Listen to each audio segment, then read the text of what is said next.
I'm Joe Devine, welcome to the Tifo Football podcast. Today I'm joined by Paul Ansorge to talk about Sir Alex Ferguson. We discussed Ferguson's relationship with the Glazers, the ambiguity surrounding his character and his iconic status. We also touch on Robin Van Persie, Wayne Rooney and of course David Moyes. Before we get started, I've got just a couple of announcements to make. The first is that we are delighted to say that we've been nominated in the Best Online Media category at the Football Supporters Federation Awards for 2017. You might remember, if you follow our YouTube channel, that we posted a video a month ago begging for votes. That was for the nomination process. It is a public vote for the actual award as well.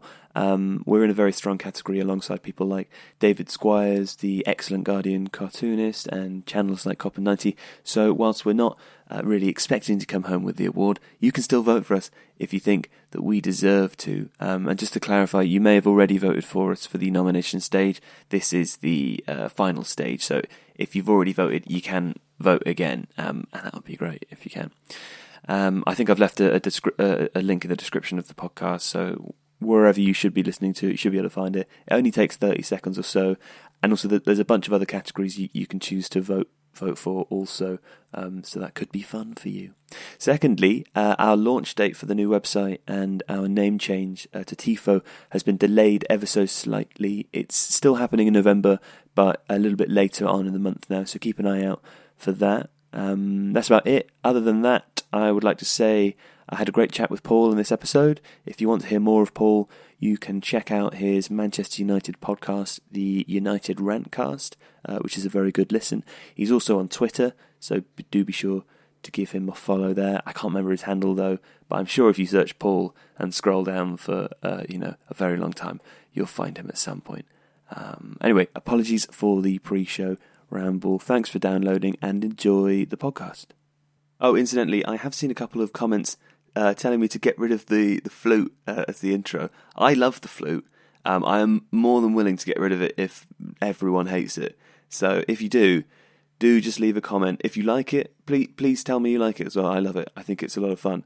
But maybe it's annoying. So let me know if there's an overwhelming response that is negative. I will remove this flute.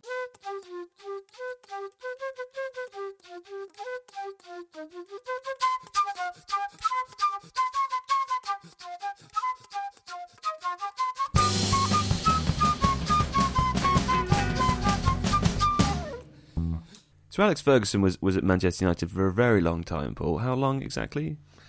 27 years, I think. 27 years, okay. And he won an extraordinary amount of trophies in that time. And arguably one of the most difficult things he did was deal with the ongoing reign now of the Glazer family, who, as many people know, made it very difficult for Manchester United to spend the sort of money that they had been used to spending during the early years of their ownership.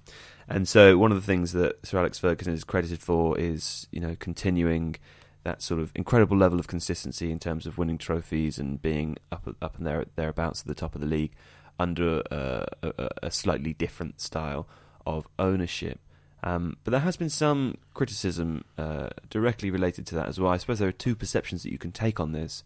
The first being that he did an incredible job to maintain that consistency and bring in trophies during that difficult time. The other being that his lack of being, he wasn't really vocal about the situation at the time. And I think there are some supporters and certainly some people who hold the opinion that he could have done more to prevent what was happening to Manchester United at the time. I'm pretty sure I know where you stand, but where do you stand on that? Well, it's a big, complicated, mucky question. I mean, you said he didn't say much. He wasn't particularly vocal about it. He was extremely vocal about it. He was extremely vocal in the sense of everyone should just shut up and let him get on with running the club and not worry about who owns it because he doesn't care. I think he would also, if he was here, deny that there were any impediments placed on the spending. Now, I think the evidence pretty heavily would suggest that the operating budget with which he was dealing was not what it would have been otherwise. The truth is that United have now become one of the richest clubs in the world without any external investment. So, PSG, Man City, Chelsea, those clubs all have money pumped into them by their owners. United have never had any money pumped in by the Glazers. In fact, they've had absolutely eye-watering sums siphoned out of the club. When the Glazers bought United, they did it by it was what's called a leverage buyout, which is where you get into massive debt to get the revenue to buy the shares in the company that you're trying to buy, and then as soon as you own the company, you put the debt on the company's books rather than your own. So in doing so, United then are at huge risk of something going pretty seriously wrong. A couple of things have happened in order to make them ride out that wave. One, they were able to achieve a staggering level of success based on a relatively stringent budget compared to the rest of their rivals when Fergie was in charge. And two, the second thing is the amount of money from broadcasting revenue going into football is at staggering, unforeseen levels. Like the Glazers did not know this was coming when they did it, when they gambled the future of the club to line their own pockets, essentially. And the third thing is Ed Woodward found a way to monetize an international fan base by splitting up sponsorship into these ultra-localized sponsorships. So, Indonesian soft drink partner, Nigerian tyre manufacturer. I think both those might actually literally be accurate.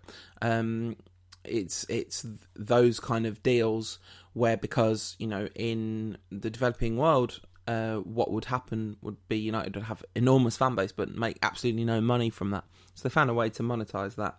But anyway, back to the original question about Ferguson. He was intrinsically linked to the Glazer takeover because of the Rock of Gibraltar and the Coolmore affair.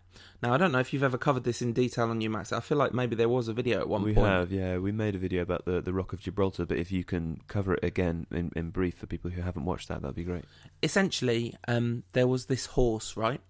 It's amazing that the future of Manchester United was so heavily influenced by a horse, but it was. And the horse was given to Alex Ferguson as a gift by the Coolmore stable. John Magana and somebody else whose name escapes me for the moment. They gave Ferguson the horse. It was an incredibly successful horse, won a load of races. Fergie made a load of money off it. But then when it came to stud fees for that horse, Ferguson thought that he was entitled to those stud fees because he felt he'd been given the horse. Coolmore stable felt, no, we just gave you the kind of, the kind of right to the winnings and all that from the horse's career. So there was a big fuss about it. Stud fees are the price that owners of female horses pay to owners of male horses to get them to mate. They obviously, successful horses attract a huge premium because of the genetics of the situation. So Ferguson felt he was entitled to a cut of these. There was a court case. The reason that this has anything to do with United is that the Coolmore stable, or key players in the Coolmore stable, were huge shareholders in United, and it was in them selling their shares to the Glazers that the Glazers got the kind of critical mass of shareholding that enabled them to start the ball rolling with the leverage buyout. Now, Ferguson's net benefit to United massively outweighs this in the end. That there's a reason that, in general, when his legacy is talked about, it's the positive aspects of his legacy that are talked about. One of the criticisms often levelled at him is that he left the 2012-13 squad in terrible shape. After he left the squad in terrible shape. I actually wrote an article for uMAXit a little while ago about how I think there is an argument to say that this is a very neat and tidy myth, and that actually what Ferguson was doing was he was in the kind of mid stages, or the kind of the late mid stages of another proper refresh of the squad. Yeah. And that actually, had he stayed in charge, there were a lot of very good players who completely fell off a cliff after Ferguson left. And it was Ferguson leaving that really brought that about. So who are some examples of those players? Are we talking about young players who were going to come through the academy, or are we talking about players who were already in the squad? There's three categories of players who we're talking about here. We're talking about the players at the end of their careers, like Ferdinand, Vidic, Evra, and indeed Van Persie, who all dramatically declined in form after Ferguson left. We're talking about young players like Danny Welbeck, even Tom Cleverley, Johnny Evans. Adnan Januzaj?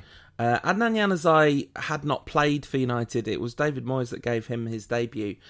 Ferguson put him on the bench for the 5-5 against West Brom at the end of the 2013 season, 12-13 season.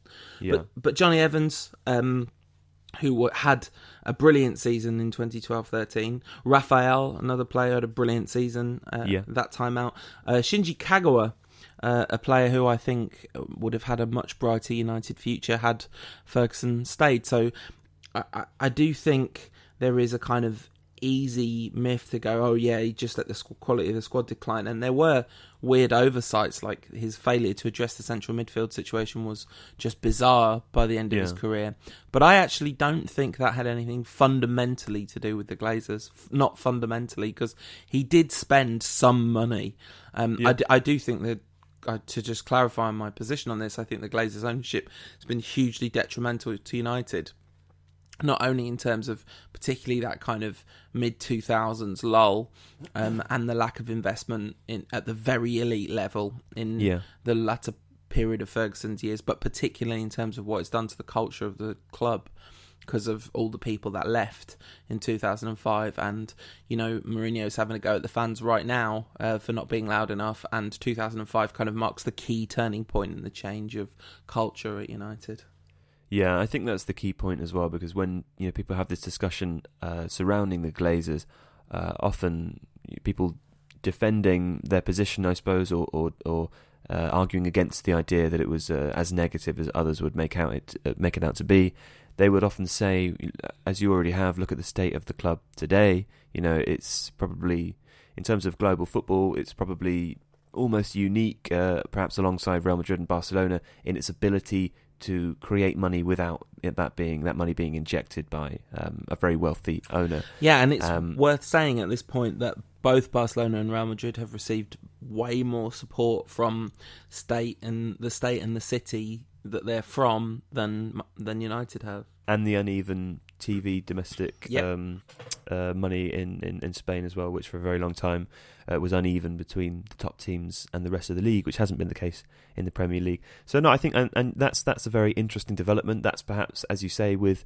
domestic TV rights in the UK, that's perhaps something that the Glazers didn't foresee. I wonder if there were some people who did, and also I think, you mentioned Ed Woodward there, sort of potentially almost revolutionising the way that the global level football clubs can make money out of supporters who aren't there to watch the team in the same country, or aren't there to pay for stadium fees, etc.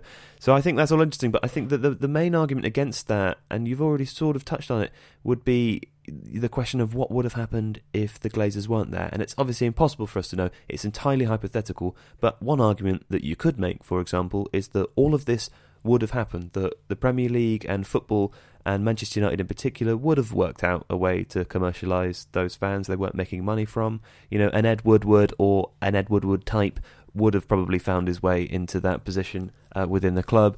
That those middle years where they weren't spending a lot of money and when the Glazers were taking an awful lot of money out of the club, potentially that wouldn't have happened, and there might have been better results, and the club might be in an even better position than it's in today. So I wonder if using the example of where the club is now is justifiable to sort of say that maybe it was kind of okay in the long run. Well, yeah, because also the thing is, where the club is now, you have to take into consideration the fact that they finished 7th, 5th, 6th in the Premier League. I've missed out one. Yeah, 7th, 4th, 5th, 6th. Yeah. In the Premier League since Ferguson retired. Now, part of that is about the Glazers' ownership, not in the sense of the finances of it, but in the sense of the complete lack of football knowledge on the board. Yeah. Because David Moyes was essentially appointed by Alex Ferguson. Now, Fergie has been at great pains to point out in later years, although this was very much not the message at the time, understandably so, but still, that Moyes was far from first choice, and that essentially he tried to get Guardiola, Mourinho, Ancelotti, all of them would have been preferable to Moyes at the time. And just to interject there, has he given any reason as to why they chose not to? Was it because they felt that he was an impossible act to follow? No, it was about timing. Mourinho had already promised himself to Chelsea, apparently, although this is, there's lots of rumour and counter-rumour about this. Ancelotti was, maybe he was, I can't even remember where it was, but there was a reason why he wouldn't come, and the same with Guardiola. Maybe Guardiola, I think, had already promised himself to Bayern Munich, so this is the kind of reality. I do also remember a sort of rather amusing quote from Guardiola, who said that Sir Alex Ferguson took him for dinner, and Guardiola didn't really understand what Ferguson was saying to him. He thought he might have offered him the job, but he didn't really know. Right. Okay, well that's possible. That would make sense. But I wanted to talk a little bit, Joe, about the season that the video we're kind of referencing here in this podcast was based on, which was the 12-13 season. And in Ferguson's last 7 years, he won the league 5 times, and the times he didn't win the league, he lost by 1 point and a goal difference, which really sets the precipitous collapse in the post-Ferguson years into stark relief. And actually, I do think there is an argument to say that whilst lots of people could and would have done a much better job than David Moyes did, because if you've got an impossible job, what you really don't want is someone who's completely incompetent, or like nowhere near cut out for that impossible job. You want someone who's at least got a fighting chance. The collapse post Sir Alex is absolutely extraordinary when you set it into context of the 7 years that saw United completely dominant. And the decision to sign Robin Van Persie is like, whenever I think about Van Persie's United career, I just think about one season. He was there for 3 years. He was still there when Van Gaal rocked up. It doesn't feel like that at all. It felt like he was a spent force once Ferguson left. And Rio Ferdinand, after all this had gone down, said that, Van Persie was the one who was most affected by Ferguson's departure. And in fact, in his terrible second autobiography, Alex Ferguson apologised to Shinji Kagawa and Robin Van Persie, saying that they were the two players who he'd assured he was carrying on before signing them. But that season, after the Aguero moment and all that kind of stuff, the feeling around United of winning the league, I made a documentary for the YouTube channel about people who were at Alex Ferguson's last game and their experience of it. And one of the things that was really interesting to me is I think every one of them mentioned watching United win the league, lift the league title as being a really important thing about being there that day. Which, when you think about it in historical context, is kind of fascinating, because lifting the league title was really secondary, really, when in historical terms. But it didn't feel like that at the time, because at the time it felt absolutely massive that United had got the trophy back from City in particular, and recovered from that kind of absolute heartbreak of the last day of the previous season. And they did it in such Ferguson-esque fashion, much more Ferguson-esque than any of those other 4 league title wins out of the 5 in his last 7 years weren't like that. It wasn't about swashbuckling, we're going to score one more than you football.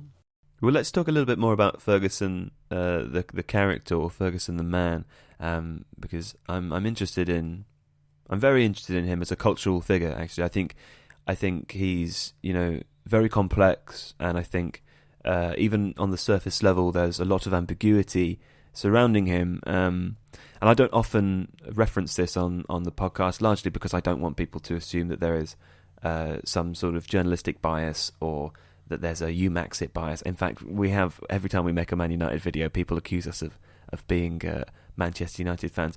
I am one. Just Paul, you are one. Yeah. The club that I've supported as a child was Manchester United, and that's because it was the club of my father. I don't really follow football in the same way now, and that doesn't mean that I don't have an incredible fondness for them. I wouldn't describe my relationship with Manchester United as supporting them, but I feel it's important to say that so that I can explain personally how I feel about Ferguson, because I think, we've had this conversation before, Paul, in that I felt like my relationship with Ferguson, I think that reflected a lot of people's, was an incredibly close thing. And I think that when he retired and left the game, for me that almost closed a chapter in my own life, and I think that almost signified personally for work and other reasons as well, I sort of moved away from supporting Manchester United in the same way that I once did. And also I used to consider Ferguson, more than any other cultural icon or more than any other celebrity, I suppose, as almost, a member of my own family. He seemed, the way I felt about him reflected that, in that I had incredibly positive feelings about him, but also some very negative feelings about him. And that's, the way that I would consider feeling about the rest of my family, having a complex relationship with someone who I've never met.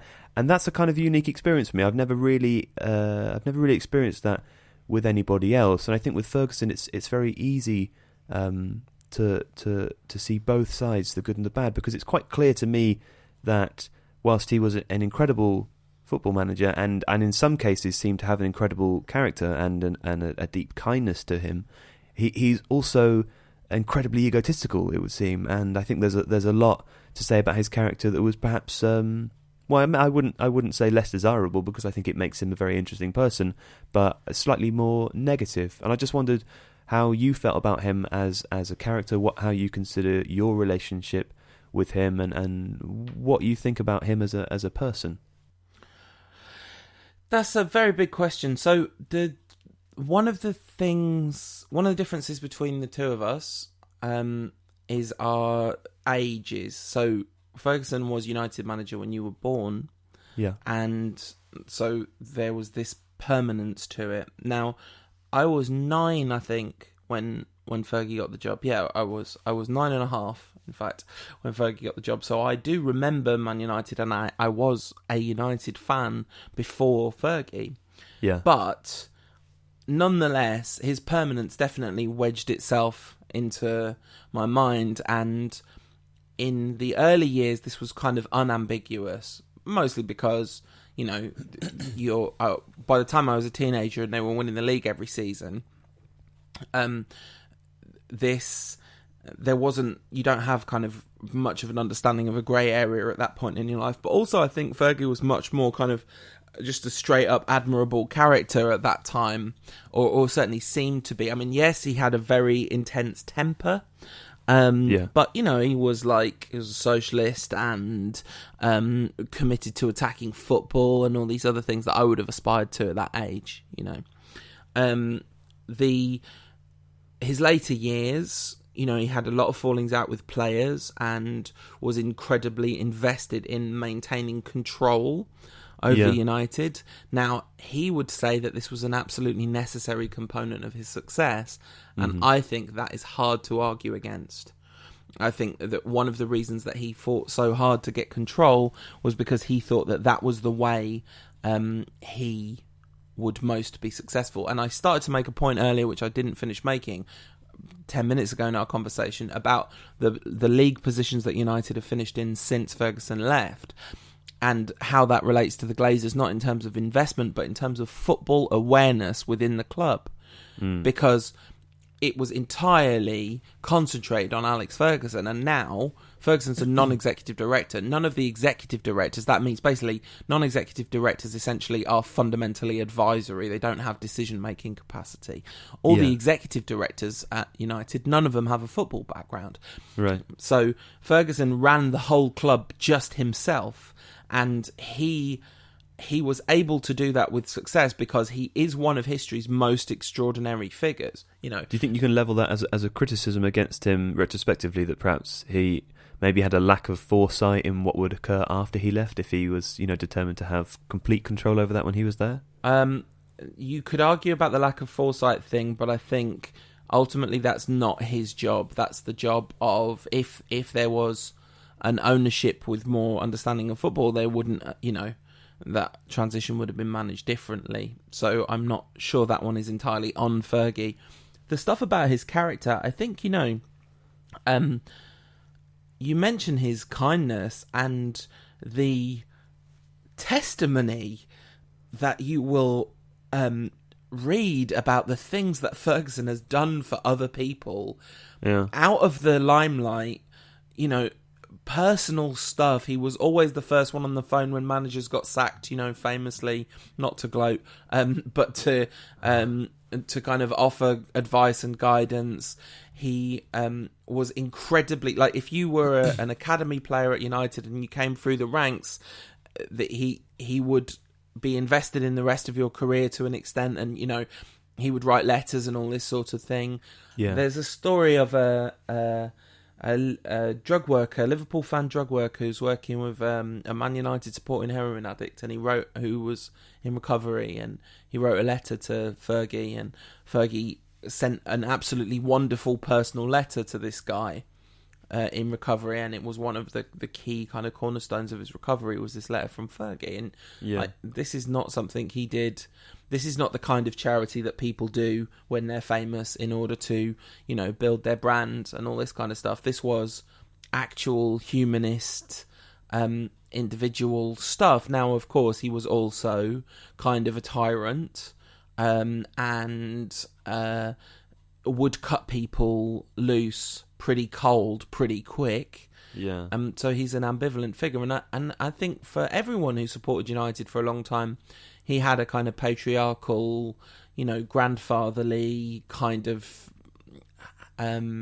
aura around him, because he was the manager. Now, this is something we're kind of living through now. United fans are living through now, where the manager is just the manager.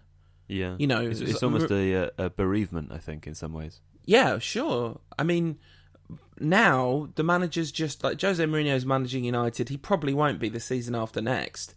The way it's going right now, in terms of the way he's talking, he might not be next season. And like the season after next, it would be borderline a miracle if Mourinho's still at United, because he's never been anywhere for that length of time. So and Van Gaal, it was like none of us thought that Van Gaal would be there for 10 years. Moyes, maybe, like, if a miracle had happened and he'd somehow turned out to be better than everyone thought he was, he could have been around for a long time. But now the manager is just the manager. But Fergie wasn't just the manager.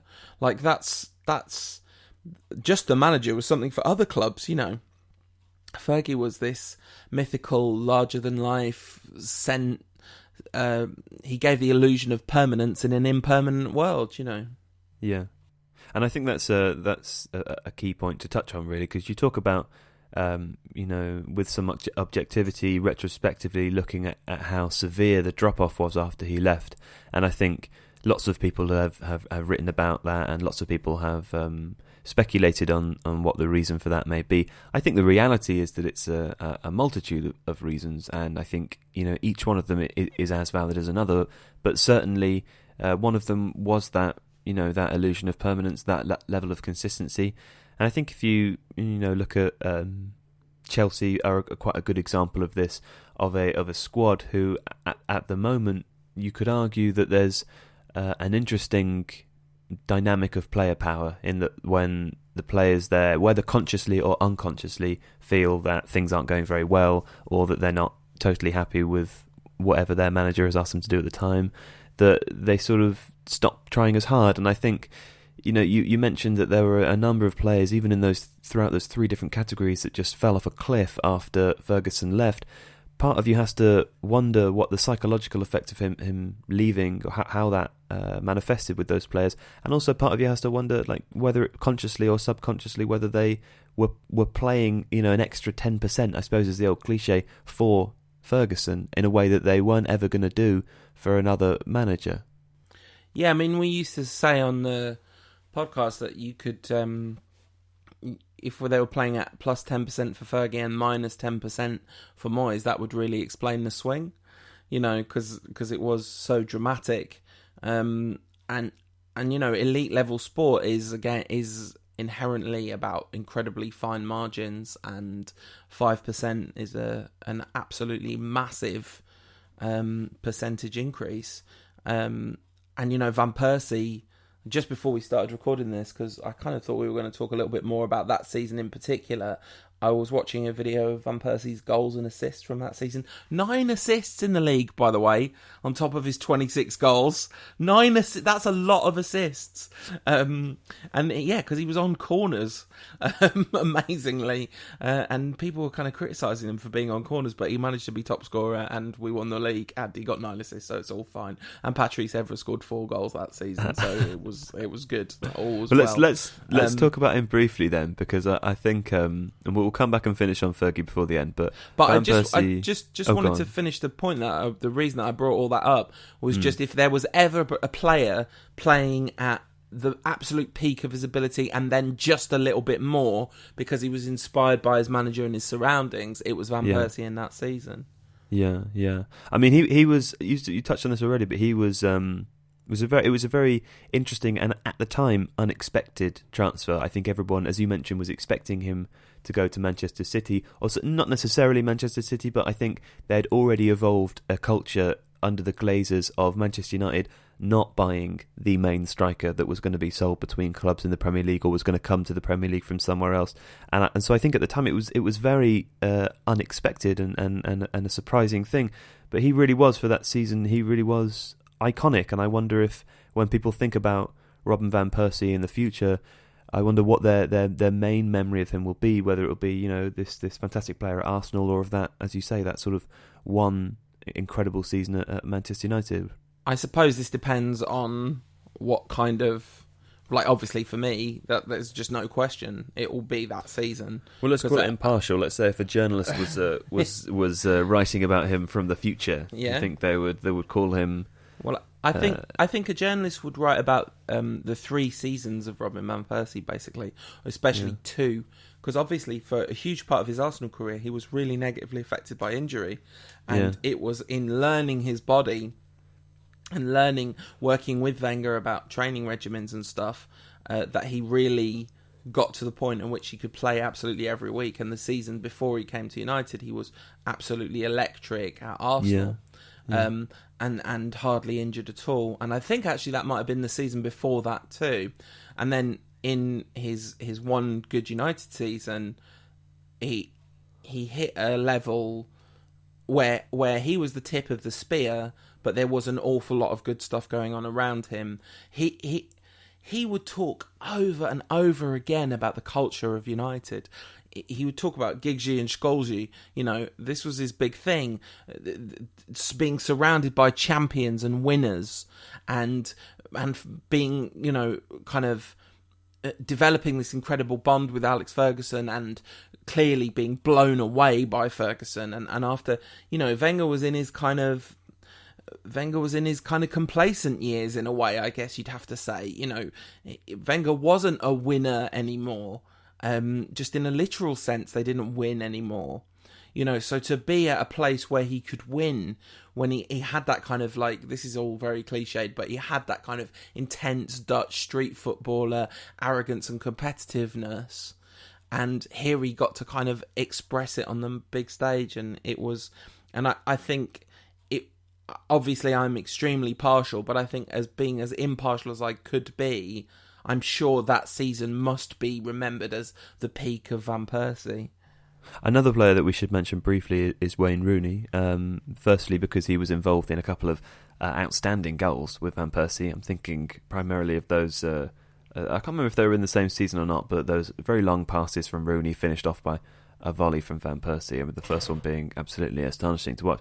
But the second reason I bring him up is because he, I suppose in some ways, could have been Sir Alex Ferguson's final parting blow, in a way. He was the last player with which Alex Ferguson had, a minor feud, and we've mentioned already on this podcast that Alex Ferguson's reign, certainly the latter years of it, could very much be defined through his level of control. And I think if you remember what he said, after the last couple of games when he was interviewed about Rooney, there was an awful lot of speculation based on what Ferguson was saying that Rooney was going to leave. And I think you could make the argument that if Ferguson had stayed, that would have happened. If you look at the evidence based on how he handled players who I suppose would be seen as being dissenting or affecting the atmosphere of the club, they would have gone. Now, what's interesting is that Sir Alex Ferguson left and the club held on to Wayne Rooney, and I wonder if he'd stayed, whether Rooney would have gone, whether you think Rooney should have gone then or gone when he did. I'm curious to know your thoughts on that.